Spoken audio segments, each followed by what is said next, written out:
Okay, இப்போ government and private vaccine schedules இதுக்கான differences நம்ம பார்க்கலாம்.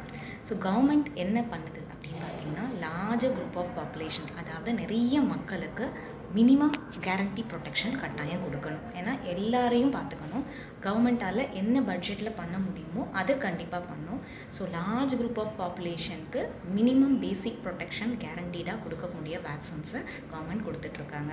அதில் பார்த்திங்கன்னா நேஷ்னல் இம்யூனைசேஷன் ஷெடியூல்னு இருக்குது. இதில் வந்து டியூபர்குலோசிஸ்க்கு பிசிஜி, ஓரல் போலியோ, அப்புறம் இப்போ ரீசெண்ட் இயர்ஸில் வந்து பென்டாவேலண்ட் அப்படிங்கிற வேக்சின், அப்புறம் இன்னும் ரீசெண்ட் இயர்ஸில் நியூமோகாக்கல் வேக்சின், அப்புறம் இப்போது மீசல்ஸ் வேக்சினும் எம்ஆர் அப்படின்னு அப்டேட் பண்ணியிருக்காங்க. இதெல்லாம் ரீசெண்டாக கவர்மெண்ட்டில் ஆட் பண்ணியிருக்காங்க. அப்படி இருந்த போதிலும் இதில் number of doses and boosters இந்த இதில் வந்து கொஞ்சம் டிஃப்ரென்சஸ் இருக்குது. ஸோ பர்த்தில் பார்த்திங்கன்னா கவர்மெண்ட்டில் BCG vaccine, oral polio vaccine and hepatitis B dose கொடுப்பாங்க. ப்ரைவேட்லேயும் நம்ம இதையே தான் நம்ம ஃபாலோ பண்ணுறோம்.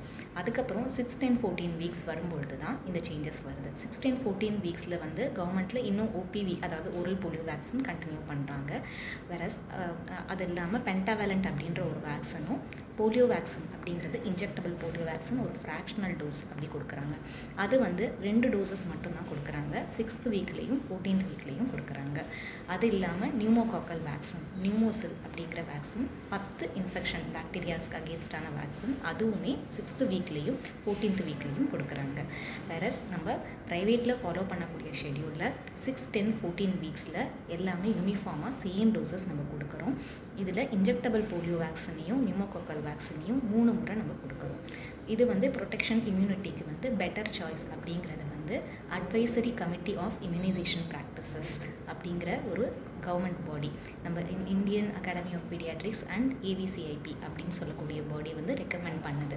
மினிஸ்ட்ரி ஆஃப் ஹெல்த்துக்கு ரெக்கமெண்ட் பண்ணுது. அதுலேருந்து மினிஸ்ட்ரி ஆஃப் ஹெல்த் என்ன அடாப்ட் பண்ண முடியுமோ அதை அடாப்ட் பண்ணி தான் இந்த நேஷ்னல் இம்யூனைசேஷன் ஷெடியூல் க்ரியேட் பண்ணியிருக்காங்க. இதுக்கான டீட்டெயில்ஸ் நீங்கள் அதுக்கு தகுந்த வெப்சைட்டில் போய் பார்க்கலாம். அடுத்து பார்த்தீங்கன்னா 6th மந்த்லேயும் அந்த 6, 10, 14 வீக்ஸ்க்கு அப்புறம் கவர்மெண்ட்டில் நெக்ஸ்ட் வேக்சின்ஸ் கிடையாது. அதுக்கப்புறம் 9th மந்தில் தான் வேக்சின். பட் ப்ரைவேட்டில் நம்ம அதர் வேக்சின்ஸ் ஆஃபர் பண்ணுறோம். 6th மந்தில் ஆப்ஷனலாக உங்களுக்கு இன்ஃப்ளூயன்ஸா வேக்சின் இருக்குது. இந்த பறவை காய்ச்சல், பன்றி காய்ச்சலுக்கான வேக்சின், அது 2 டோசஸ் வரும். 6th and 7th மந்த் எடுத்துக்கலாம். ஸோ இன்ஃப்ளூயன்ஸா வேக்சின் யங் சில்ட்ரனில் நிறைய காம்ப்ளிகேஷன் ஏற்படுத்துறதுக்கு வாய்ப்பு இருக்குது, இன்ஃப்ளூயன்ஸா டிசீஸ். ஸோ அதனால் இன்ஃப்ளூயன்ஸா வேக்சின் 6th மந்தில் எடுத்துக்கிறது அட்வைசபிள்.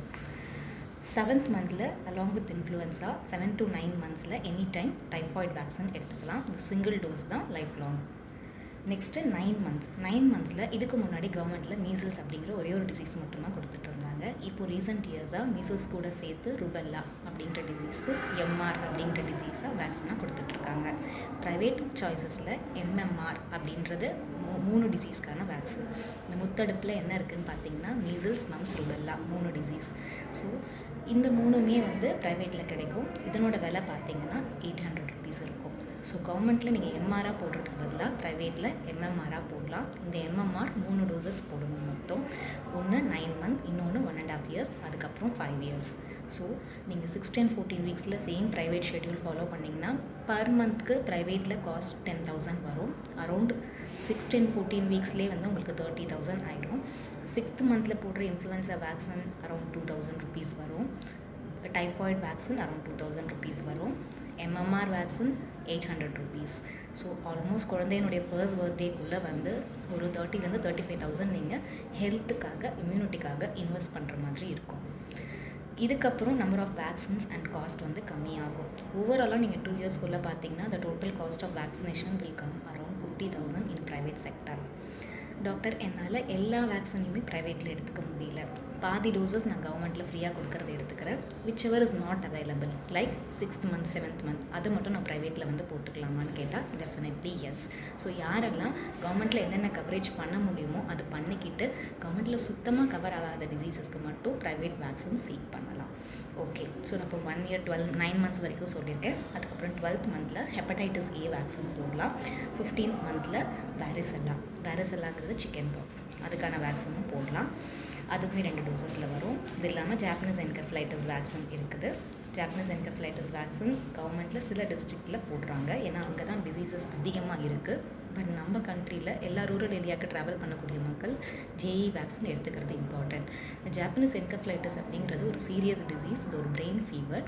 இதுக்கு வந்து கேஸ் ஃபெட்டாலிட்டி ரேட் வந்து ரொம்ப அதிகம் அப்படின்னு சொல்லுவோம். அதாவது 10 பேருக்கு பாதிப்பு ஏற்பட்டுச்சுன்னா கிட்டத்தட்ட 8 பேர் இறக்குற அளவுக்கு ரொம்ப சீரியஸான ப்ராப்ளம். அதுக்கு மருந்து கிடையாது. பெரும்பாலான நம்ம வேக்சின் யூஸ் பண்ணுற டிசீசஸ்க்கு மருந்துகள் கிடையாது. அதனால் யாருமே வேக்சின் வேணுமா இல்லையா அப்படிங்கிற அந்த டவுட்கே நம்ம போக வேண்டாம். ஏன்னா இந்த வியாதிகள் வரும்பொழுது ரொம்ப சீரியஸாக வர்றதுக்கு மருந்துகளே இல்லாமல் இருக்கிறதுக்கான பாசிபிலிட்டிஸ் தான் அதிகம். ஸோ வேக்சின் இருக்கிறப்போ அதை நம்ம ஏன் யூட்டிலைஸ் பண்ணிக்கக்கூடாது, அதை எடுத்துக்கிறது நல்லது தான். இந்த ஜேஇ வேக்சினும் காஸ்ட் அரௌண்ட் 600 to 800 வரும். இதுக்கப்புறம் 15 மந்த்லேருந்து நம்ம போடக்கூடிய எல்லா வேக்சின்ஸுமே இந்த இனிஷியல் 16-14 வீக்ஸில் போட்ட வேக்சின்ஸோட பூஸ்டர் டோசஸ். அந்த மாதிரி பூஸ்டர் போடுறப்போ குழந்தைங்க 5 வயசு வரைக்கும் அவங்களோட இம்யூனிட்டி ப்ரொடெக்ட் ஆகிறதுக்கானது. அவ்வளோதான். இது இல்லாமல் இன்னொரு ஆப்ஷனல் வேக்சின் மெனிங்கோகாக்கல் வேக்சின், அது மூளை காய்ச்சலுக்கான வேக்சின். அதுவுமே ஒரு பாக்டீரியல் வேக்சின். அது 2 டோசஸில் கொடுக்க வேண்டியிருக்கும். அது கொஞ்சம் costlier vaccine, 4000 rupees per dose வரும். 2 டோசஸ் 3 months மினிமம் கேப்பில் நம்ம கொடுக்க வேண்டியிருக்கும். அது வந்து ஆப்ஷனல் வேக்சினாக நம்ம கன்சிடர் பண்ணிக்கலாம். ஹை ரிஸ்க் பாப்புலேஷன், இம்யூனிட்டி கம்மியாக இருக்கிறவங்க, ஓவர் க்ரௌடட் சுச்சுவேஷன்ஸ், ஹாஸ்டலில் இருக்கிற வேண்டிய குழந்தைகள், அந்த மாதிரி இருக்கிறவங்களுக்கு கட்டாயம் ரெக்கமெண்டட். மற்றவங்க எடுக்க முடிஞ்சால் இட் இஸ் குட். ஸோ இதுதான் நம்ம ஜென்ரலாக வேக்சினோட ரெக்கமெண்டேஷன். தென் 4 to 6 இயர்ஸில் பூஸ்டர் முடிஞ்சதுக்கப்புறம் 10th இயரில் டிடேப் அப்படிங்கிற வேக்சின், நம்ம டிடி அப்படின்னு முன்னாடி போடுவோம் இல்லைங்களா, அதுதான் இப்போது டிடேப் அப்படின்னு அப்கிரேட் பண்ணியிருக்காங்க. ஸோ அந்த வேக்சின் எடுக்க வேண்டியிருக்கும். அதுக்கு பியாண்ட் 9 to 14 இயர்ஸில் பார்த்தீங்கன்னா ஹெச்பிவி வேக்சின். ஹெச்பிவி வேக்சின் அப்படின்னா என்னென்னா ஹியூமன் பேப்பிலோமா வைரஸ் வேக்சின். இது வந்து cervical cancer prevention virus vaccine.